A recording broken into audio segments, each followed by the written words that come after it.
Und jetzt Anton Krutić, heiße Liebe. Ein ganz junges Liebespaar verabschiedet täglich sich vorm Tor. Und immer, wenn er's heim hat gebracht, steht er mit ihr die ganze Nacht. Auf Abschiedskuss folgt Abschiedskuss und beide kommen zu keinem Schluss. 2 Stunden stehen sie heute schon dort und küssen sich in einem fort. Vergessen ringsum Raum und Zeit vor lauter holder Zärtlichkeit.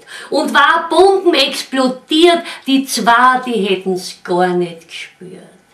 Wie er so in seinen Armen liegt, ganz hauteng an ihm angeschmiegt, und er sein Mund presst auf ihr Munderl. Da kommt daher ein kleines Hunderl.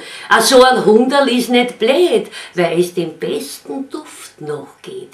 Es schnuppert heut an ihrem Wadel und vom Madel in dem Minikladel. Und grad beim allerletzten Busserl, da hebt das Hunderl hoch sein Fusserl und macht, was halt ein Hunderl macht, wenn's äußerl geführt wird in der Nacht.